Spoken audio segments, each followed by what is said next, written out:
Good morning and Hodesh Tov. The question for today is, how come we celebrate 2 days of Rosh Hodesh? More so, how come some months have only 1 day of Rosh Hodesh and some months have 2 days of Rosh Hodesh? And to make it even more sophisticated is, today we are in the second day of Rosh Hodesh, right? And today is Aleph of Mar Heshvan. And yesterday was the first day of Rosh Hodesh and it was the 30th of Tishrei.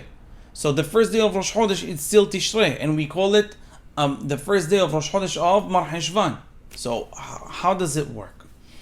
So as I'm sure most of you know, that back in the day, the system that we have today, the sat calendar that we have today, was not always there.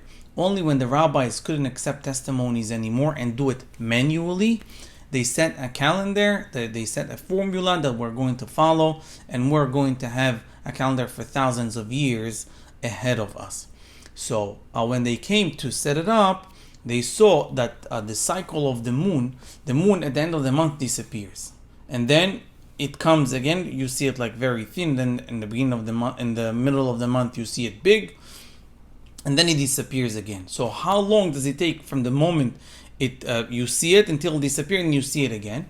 So they calculated it and they saw that you basically get 29 and a half days and change, or basically 29 and a half days. Now, if they want to do Rosh Hodesh, what are they going to do? So like, in order to make it easy for us,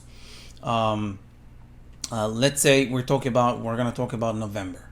And we're going to say that November, we know that every month has to be 29 and a half days. Okay, so 29th of November came, and then 12 hours, and then what we're going to do? We're going to go to December, call it December 1st. So December 1st, and then midnight is going to be already the 2nd. So you're losing 12 hours, meaning in order to have a full day, you have to do something about it. So what did they do? They said, let's do the following. 29 and a half days of November are here. Let's continue and make it 30 days. And it's going to be the 30th of November.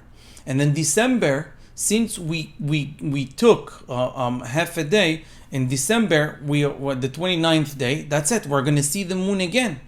So December, we're going to do only 29 days. So we see that we took 12 hours that belong to the month of December, and we gave it to the month of November. So in order to compensate the month of December, we are celebrating the 30th day of November and calling it the first day of Rosh Hodesh of December. So again, we are exchanging. We're taking 12 hours from December, giving it to November. Nevertheless, the last day of November is called Rosh Hodesh first day of Rosh Hodesh of December. So this is the basic and simple explanation. There is a more, if you thought that was sophisticated, there's a more sophisticated one. We're not going to share it today. God willing, we'll share another time. I wish you all a great day and Hodesh Tov.